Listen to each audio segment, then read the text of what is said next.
I guess now I know why Mom didn't like me playing with the music box.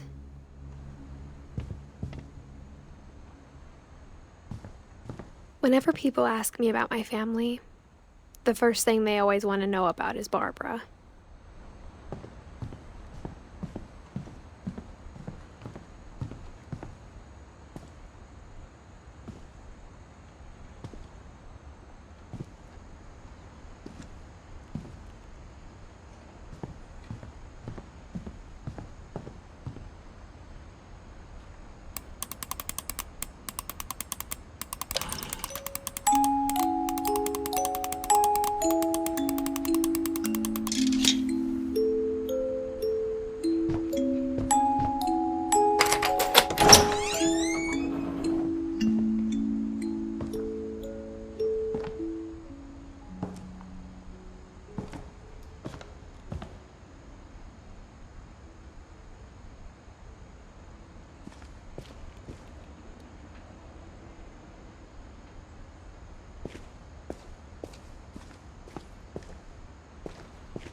Mom said the basement was off limits, unless I wanted another tetanus shot.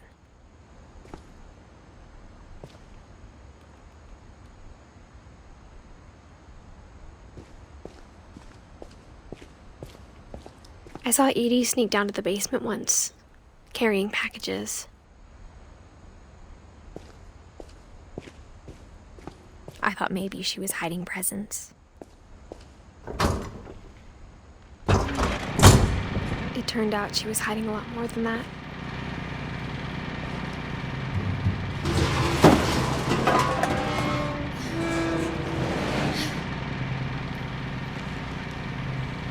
I remember asking Mom once about where Walter had gone. She said after Barbara died, he got as far away as he could. If there's a pattern in all these stories,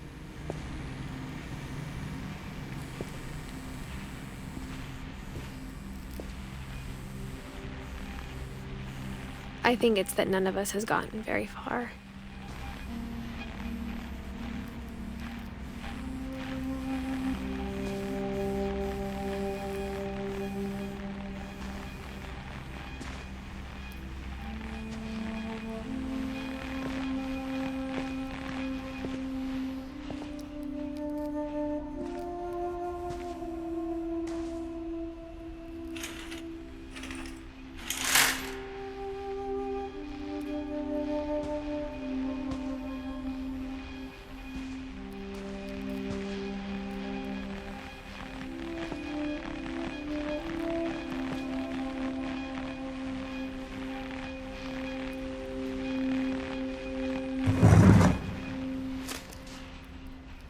Goodbye, everyone.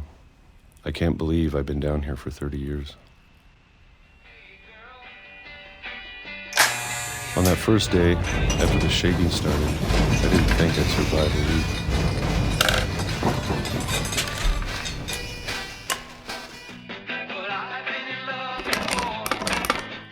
But after a few days, I settled into a routine. That's what kept me sane. Having a schedule, living for today. I always expected to be dead tomorrow. But if you wait long enough, you get used to anything.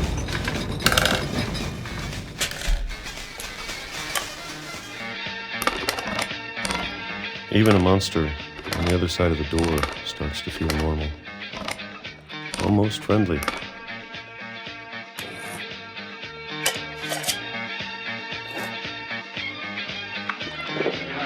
And then one day, everything just stopped. Whatever that thing was, it was gone. Maybe it got tired of waiting. Or maybe I just got tired of being afraid.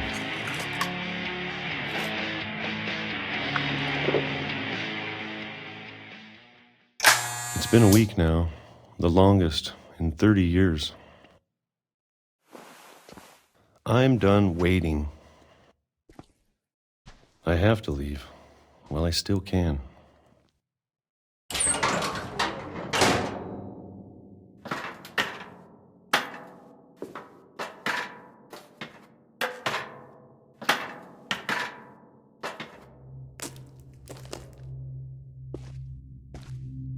I know it's out there somewhere. Whatever killed Barbara and Molly and Calvin. Maybe this is all a mistake. But I need to stop living the same day, even if it kills me.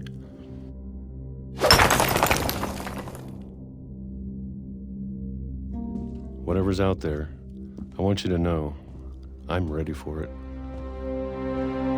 I'm going to appreciate all of it, especially the food. I don't mind if I only have a year left, or a month, or a single week. I'd be happy with one new day.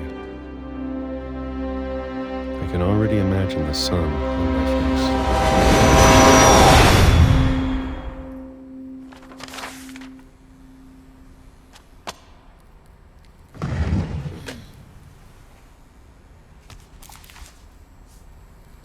Walter died when I was 6. I can't believe my mom never told me he was down here.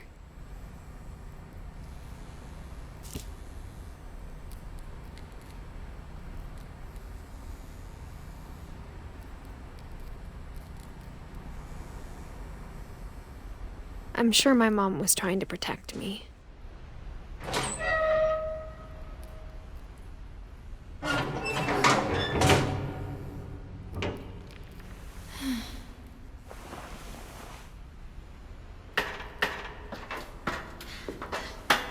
Maybe she was afraid I'd end up like Walter.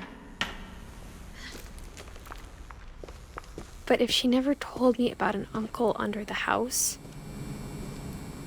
I can only imagine what else she was hiding.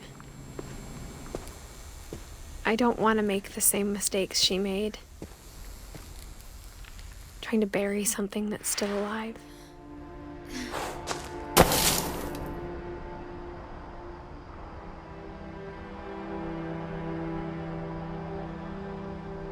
Now that there's only one of us left, or maybe 2, I thought it was time I heard the stories for myself and found out what happened to everyone else. But now I'm worried the stories themselves might be the problem. Maybe we believed so much in a family curse, we made it real.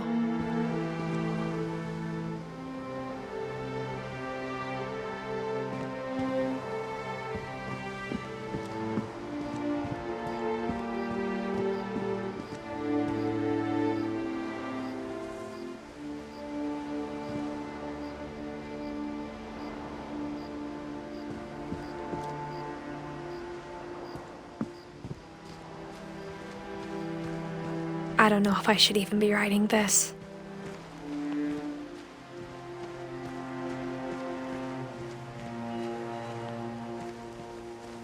Maybe it'd be better if all this just died with me.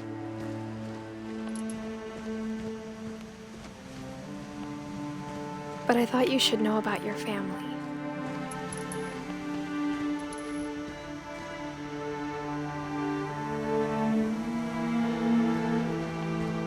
And the history you're a part of.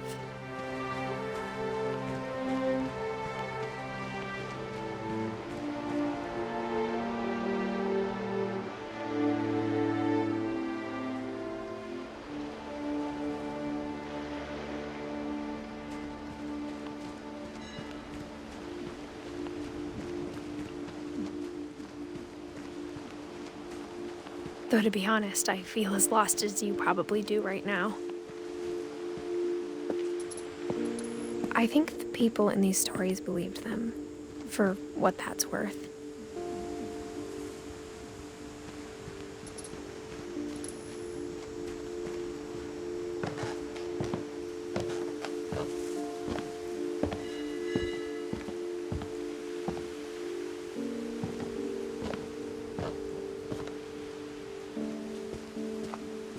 You look at the house, that history of imagination and stubbornness and madness. Any of it seems possible.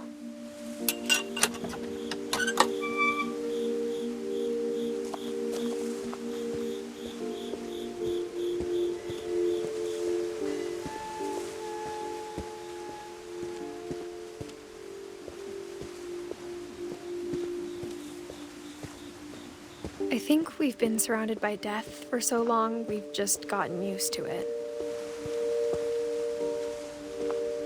What kind of family finishes building a cemetery before starting the house?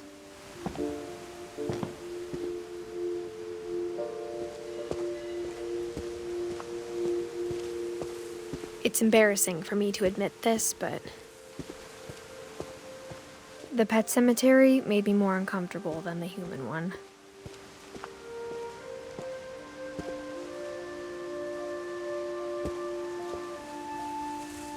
Three of the gerbils are mine, and 2 had been my fault.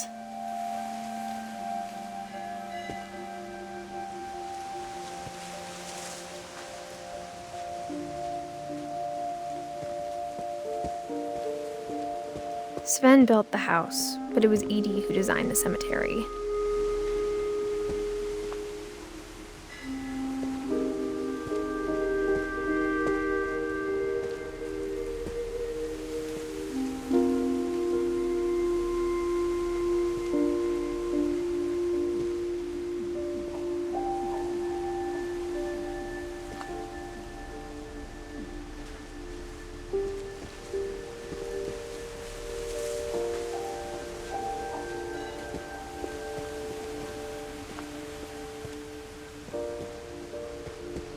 I'm sure Odin's monument had been Edie's idea. My mom was always trying to move on, but for Edie, the past never went away.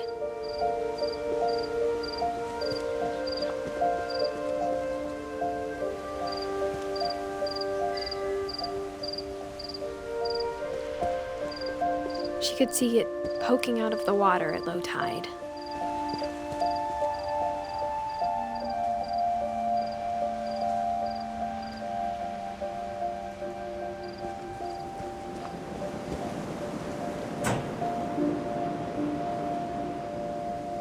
Edie said she dreamed about the old house every night.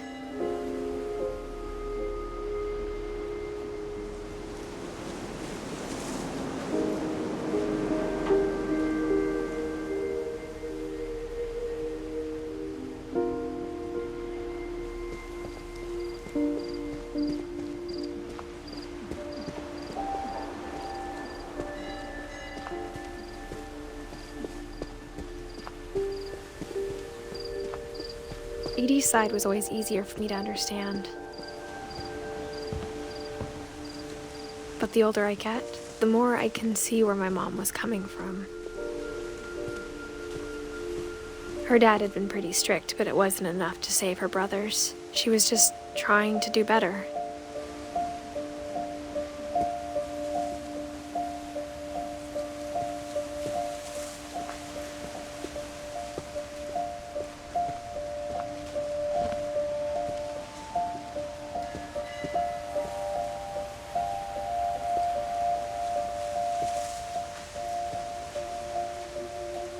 She lost 2 of her brothers, just like I did. I get why she tried so hard to protect us.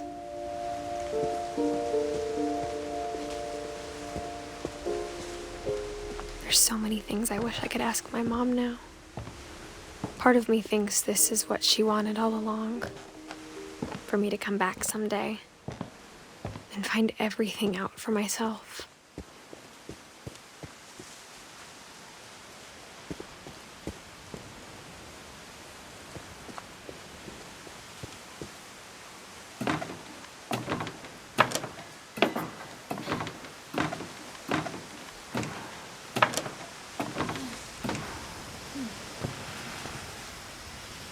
But looking back on it now,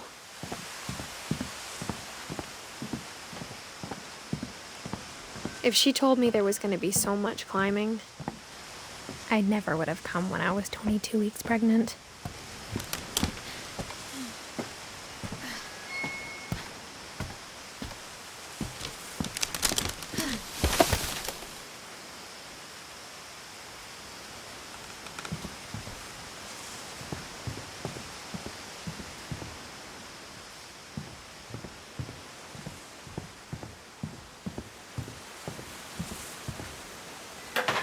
I never met Grandpa Sam, but I think he and my mom had a lot in common.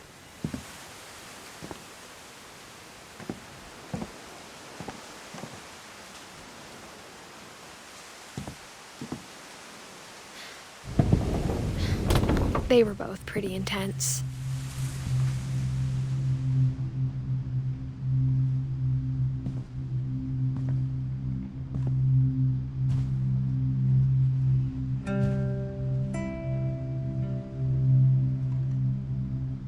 Sam spent his life shooting photos, but Mom said he got nervous being in front of the camera. I guess we're all afraid of something.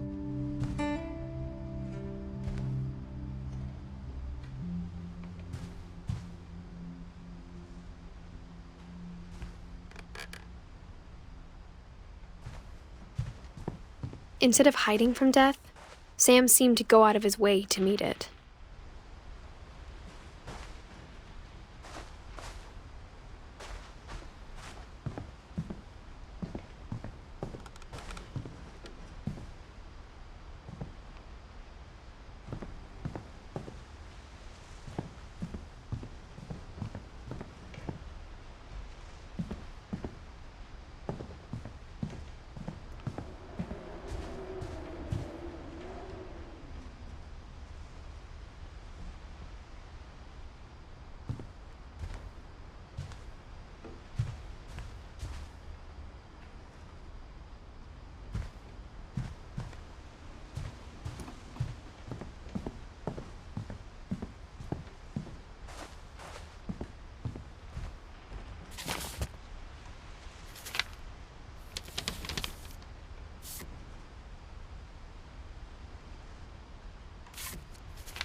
Dawn, I promise, you'll never forget this weekend. Yes, sir. These memories are gonna last a lifetime. Am I gonna... Perfect. It's gonna rain the whole weekend, isn't it?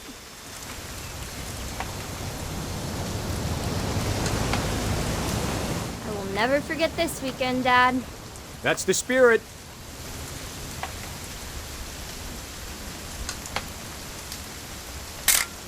Okay, got it. I'm gonna take some pictures, okay? Just be careful. That camera's older than you are.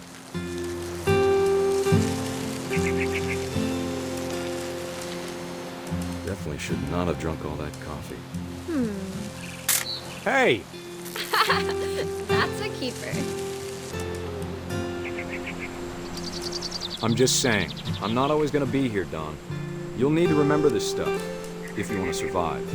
I'll be fine, Dad. You know who else thought he was gonna be fine? Some guy who died. Dawn, I'm being serious. I know, Dad. You're always serious. Doesn't being out here make you want to chill out? Well, to tell you the truth, I haven't been out here in 20 years. Dawn, don't you think you could find something more interesting to photograph? Last time I was with my brother Calvin. Dad! Good eyes, Dawn.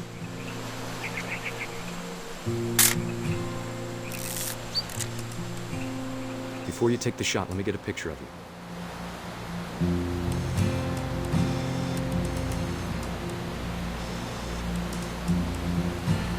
Dad, I... Just breathe. Turn off your imagination. Focus on your target.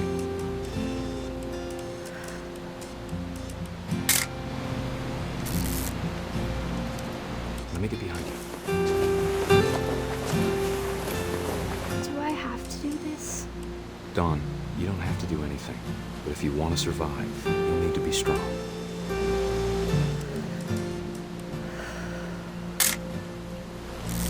Now keep yourself squared up, elbows down, like we did.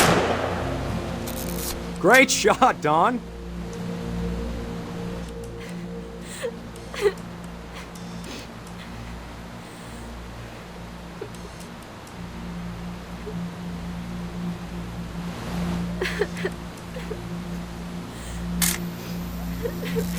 I'm proud of you, Dawn. Always remember that, okay?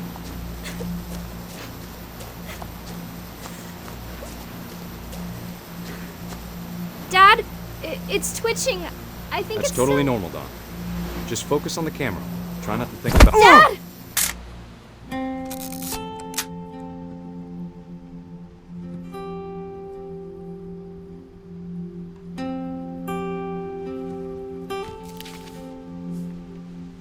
Of all these stories, that's the one I wish most that my mom had told me.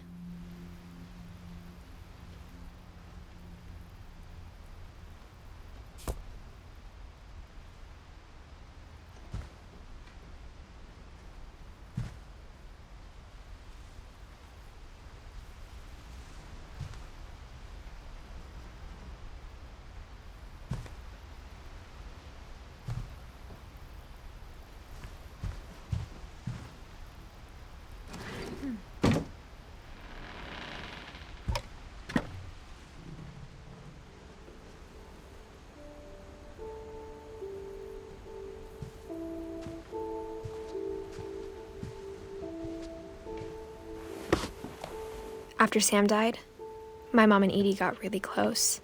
They'd both lost a lot.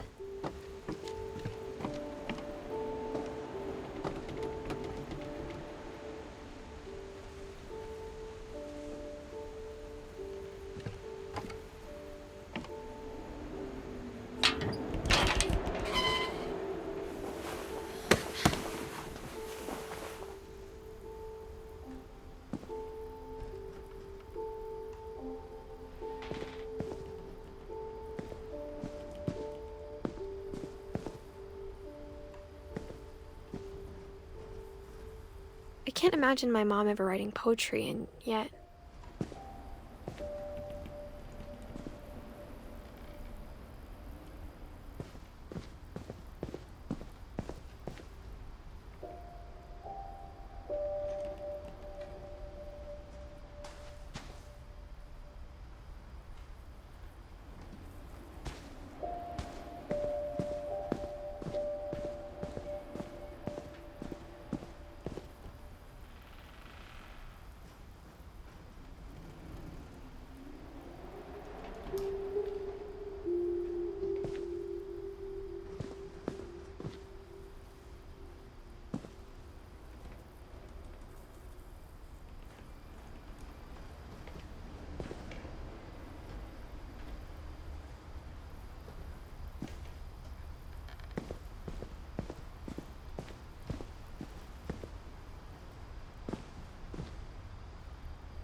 Dear Kay, do you remember the way Gregory used to laugh when he thought he was alone? Like something funny was happening, but only he could see it.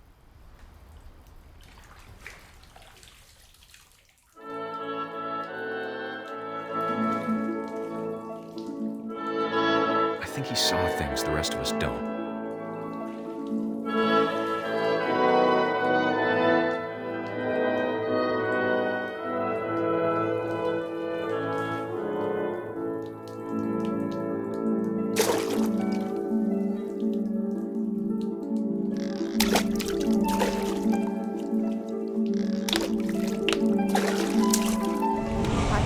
Gregory, it's time to... Hold on, sweetie. Hello? Sam, I told you I don't want to talk right now. I wonder what he saw. What his world was like.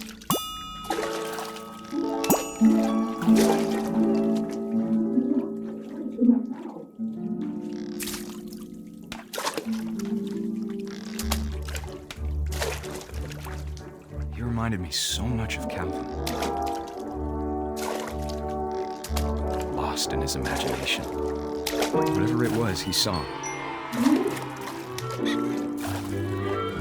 It sure made him happy.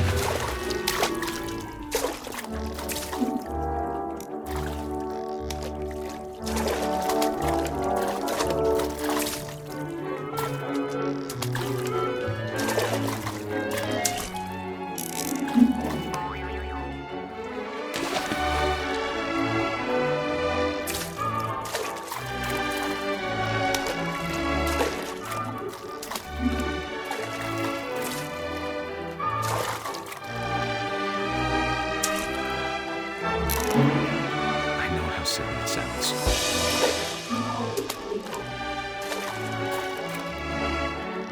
That I worried about a baby being too happy. But I could feel him slipping away. Sorry about that, Gregory. I know you did everything you could. Maybe if I hadn't called that night. Damn it. Hold on, I don't want Gregory to hear this.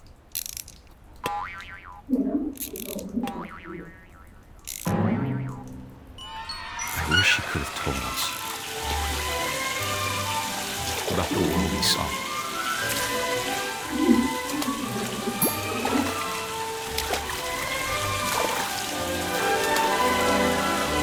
There's so much I don't understand about Gregory, about everything.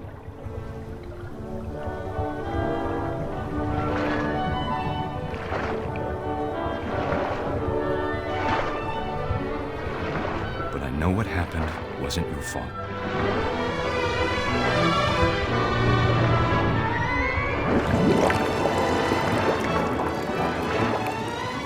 I'm sure he's happy. And he'd want you to be happy too. Good luck, Kay. Love, Sam.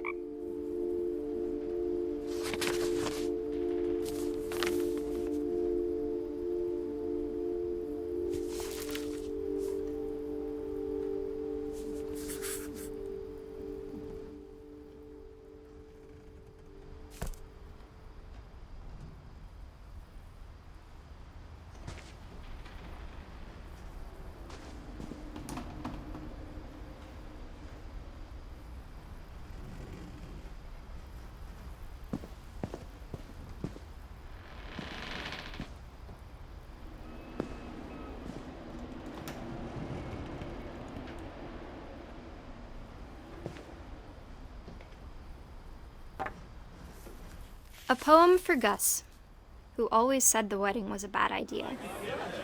Our father never hit us kids, at least not very hard, before the day my brother said with teenage disregard that he'd be dead before he'd see a wedding in our yard.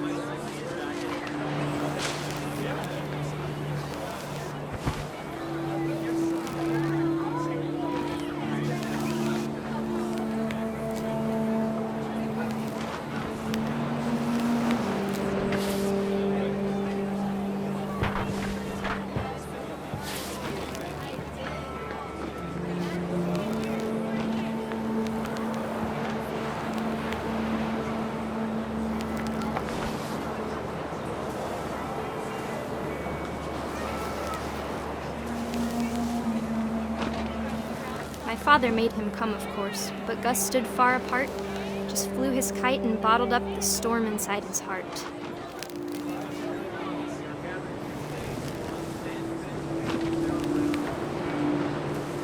I tried to talk him out of it, but though he'd never met her, we don't need a stepmom, were the words that I now remembered. pronounce you husband and wife. You may kiss the bride.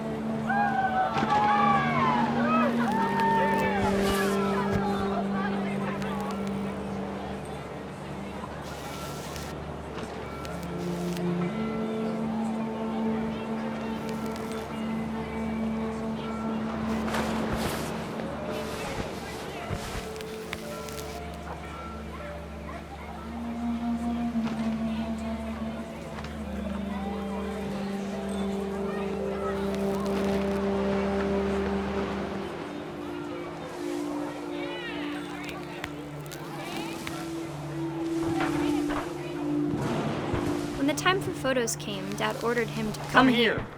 But Gus declined and as a sign held up his middle finger.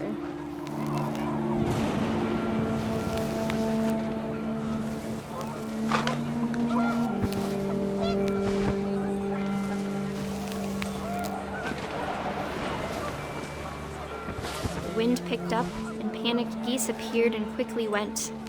But all the humans did that day was go inside the tent.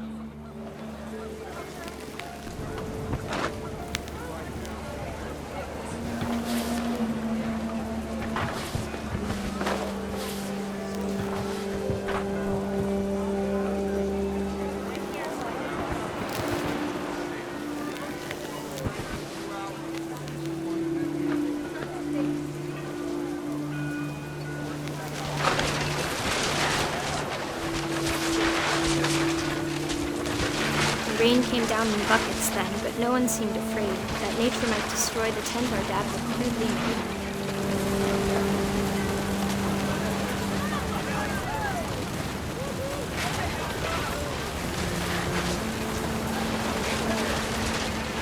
The thunder sounded much too close and full of angry power, but all my father said to this was, "Make the music louder."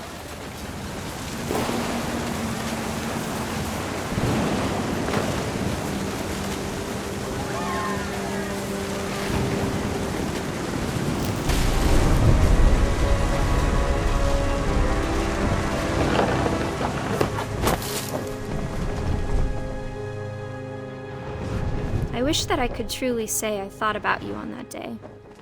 Out there on the beach alone, just you, the wind, the sea, and foam. But I didn't, until we found you.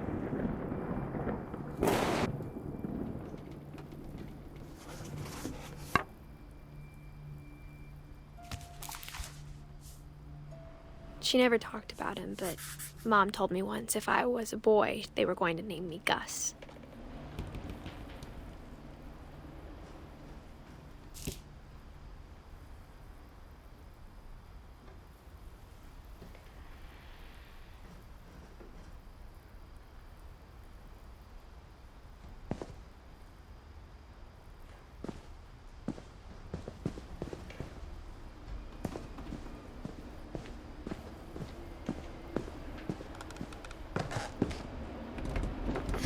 My mom moved up to the loft after her brothers died.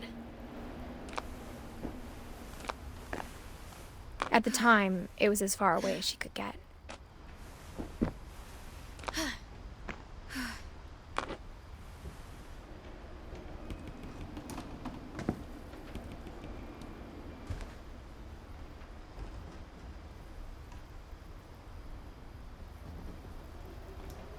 Religion was another thing my mom never talked about, but I think it helped her a lot after her dad died.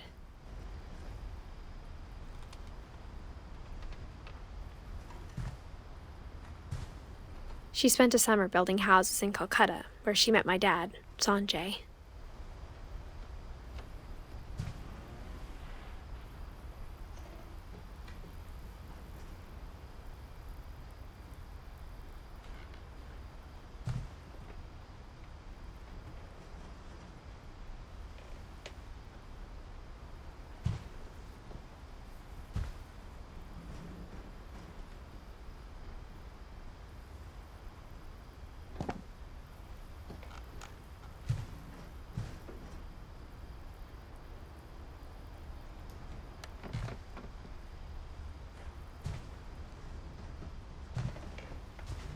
My mom moved to India a week after graduation and got a job teaching English. Louis was born a year later.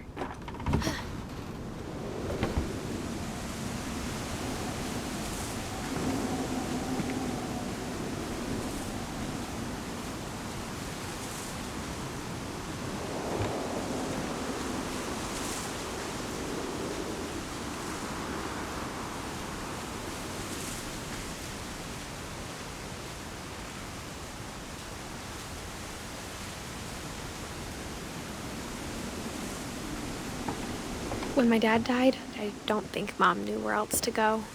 I'm sure Edie was happy to have her back. And to see kids in the house again.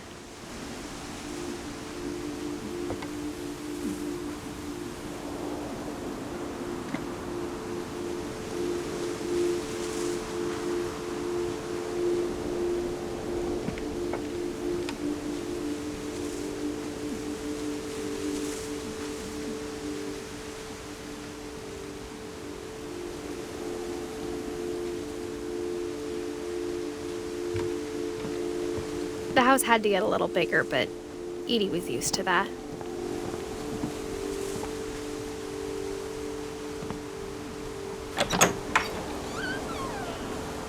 And for a while, things were good. Almost normal.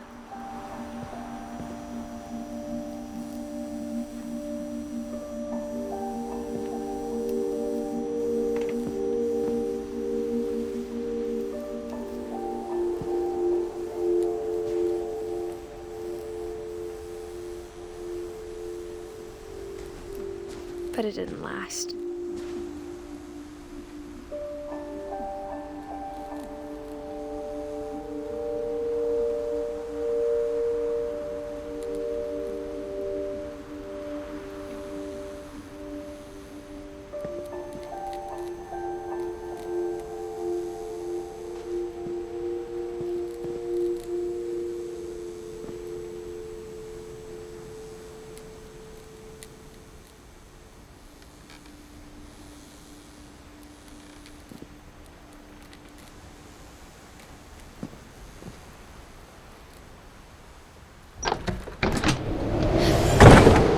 The beginning of the end was Milton's 10th birthday, when Edie gave him a castle.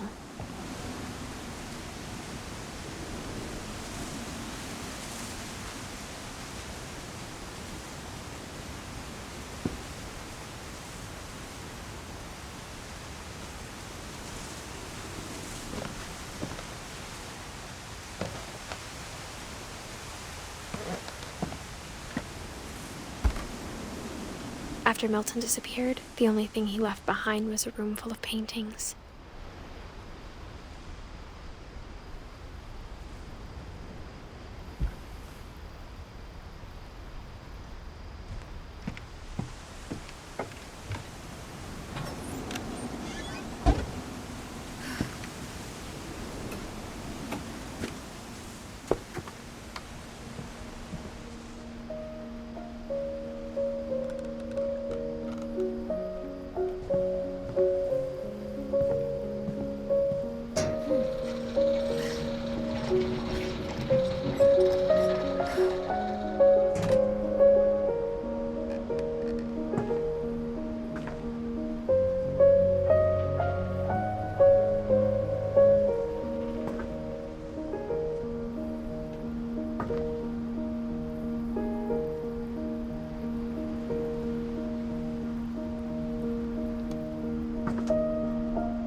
Milton Finch in The Magic Paintbrush.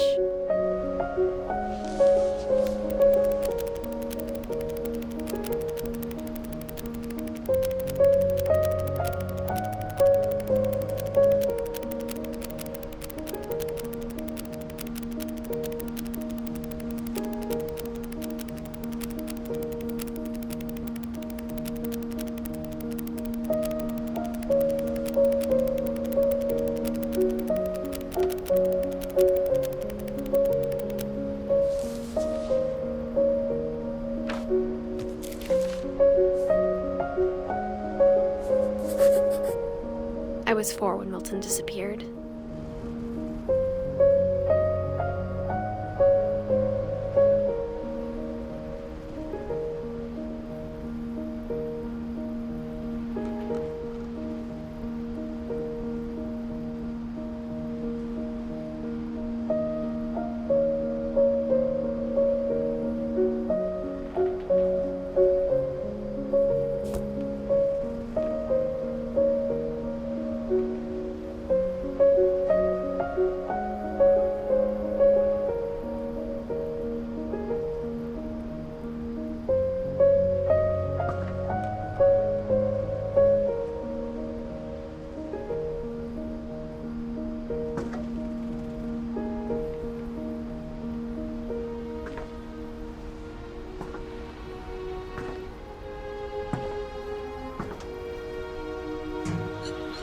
Mom spent months searching for my brother. Then she sealed the doors.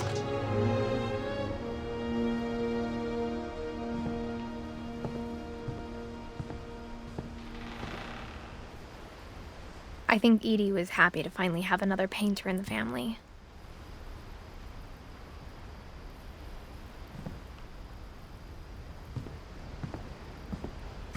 Whatever Milton had found in the house, Mom didn't want it getting out.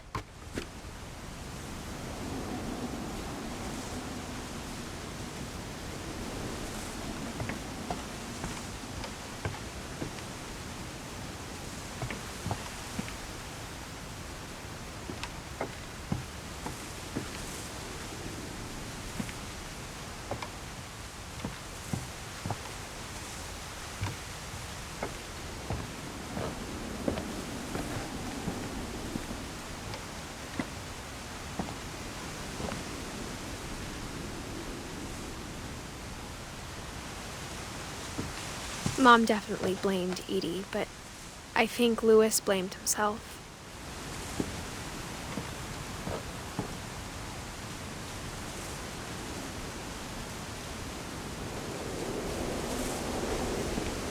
After he graduated, he just spent more and more time in his room, until Mom got him a job at the cannery. Everyone always told me to stay out of Louis's room, except Louis.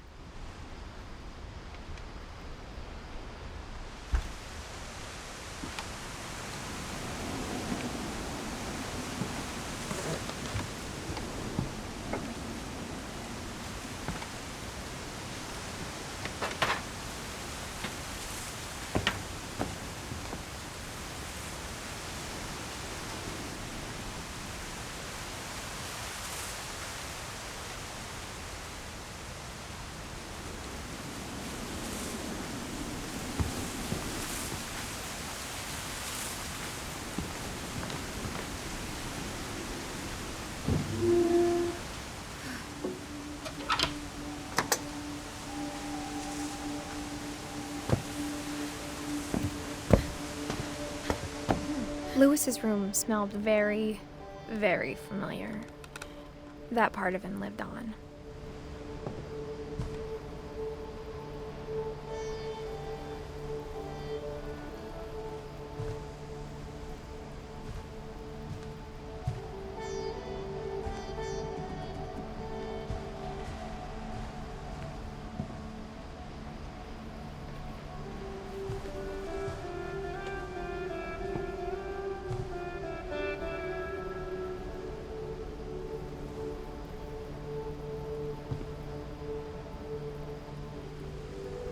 Louis and I spent a lot of time playing games together, but he was surprisingly bad at them.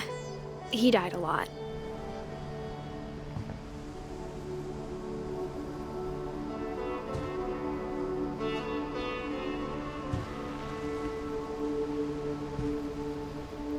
He was so proud of being Indian. I think for him, it was a way to be something other than just a Finch.